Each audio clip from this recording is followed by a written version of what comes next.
Hello and welcome to Lesson 9 of the B.4, the Urbanization Unit. I'm Katie Easton, a high school science teacher using OpenSciEd. In this video, I will give you an overview of Lesson 9 and wrap up with some tips and tricks. Lesson 9 is important because students learn about how humans can help protect non-human populations suffering from urbanization.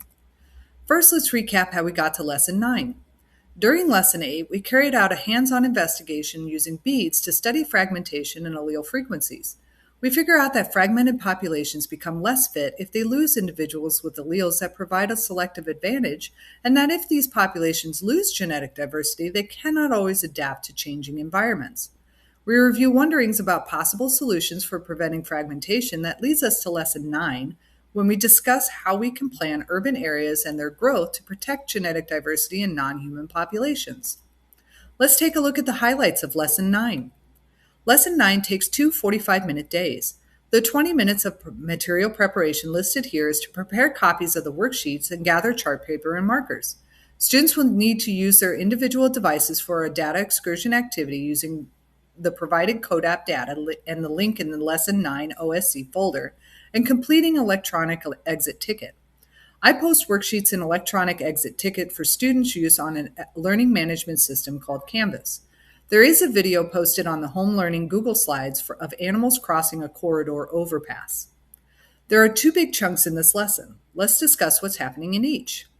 The first lesson chunk is explored on day 1. In this lesson chunk, students are introduced to the European bullhead, a fish found in fresh water. Students will use data in CODAP to identify trends occurring in European bullhead populations. Students will then learn about two different studies of humans implementing strategies to connect habitats. During a class discussion with the data we investigated, we figure out that reducing fragmentation through the use of corridors maintains genetic diversity in non-human populations. This leads us to our next sense-making loop when we discuss criteria on how to create these corridors to benefit humans and non-human populations. The second lesson chunk occurs on day 1 and 2. Students end day 1 with a home learning assignment to learn about the conservation efforts in their area. On day 2, we work to understand and brainstorm criteria for urban designs that protect non-human populations from fragmentation. Through this discussion and a look back at Buckeye, Arizona, students figure out that humans can develop criteria for urbanization that sustains biodiversity that benefit human and non-human populations.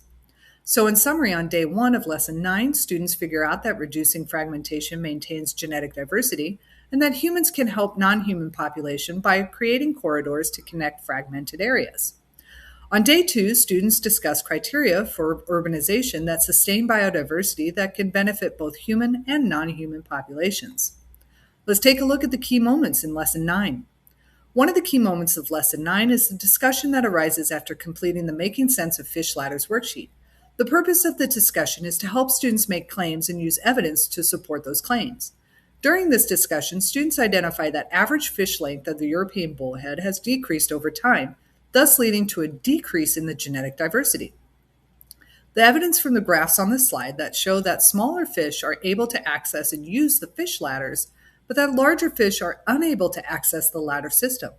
I use this discussion to really hammer home the differences between mean, R-value, and standard deviation, as well as these are the terms that we'll also see again in the future. Another key moment in Lesson 9 is Part 9. This brainstorming activity occurs after the class has come to a consensus list of criteria for urban designs that minimize habitat fragmentation. Inevitably, most of the class criteria is only considering science related to non-human populations and usually don't consider people's concerns.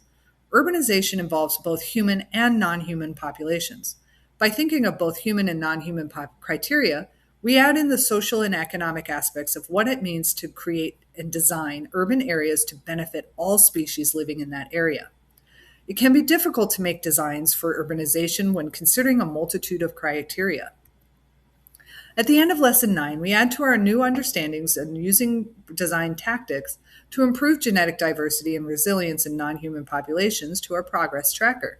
We also add in social and economic aspects of human criteria to our progress tracker as we begin to understand the challenges when designing areas of urbanization. We begin to wonder how we can use what we know about natural selection to design cities that support resilient populations and ecosystems. This will lead us to Lesson 10 when we learn more information about Buckeye, Arizona, and 2 proposed designs for urbanizing Buckeye. Let's talk about some helpful strategies for Lesson 9. The trickiest parts of this lesson are using the code app, talking about the bears and the corridors, and the discussion with mathematical models. For code app, do take a little time to run through the program yourself so you're ready to help students with the drag and drop nature of the program. Even with the explicit instructions in the fish ladder data excursion handout, my students still struggled with which column headers to drop into which part of the graph, and then how to find that R-squared value. Slide J, when we're talking about the bears and talking about the wildlife corridors, is a little misleading. It makes it seem like there's no change in the data and the project was a bust, but that is incorrect. There were genetic differences between pair populations on either side of the highway, but after the wildlife corridors were installed, researchers found that no genetic differences between the populations, suggesting that genetic diversity rose as the males crossed and mated with females on either side of the highway. So again, no genetic diversity changes or differences is a good thing for the bears. That means their genes are being passed on both sides of the highway. During the fish ladder discussion, really focus on the mathematical models, particularly the differences between mean, R value, and standard deviation, and what those statistics mean. I draw example scatter graphs on my whiteboard to discuss the differences between these statistical values. This is just one of the examples I would work out with students on my whiteboard. I would also show them data with a negative R value, thus negative slope, and one that would be close to no relationship so they can visualize the differences between these statistics.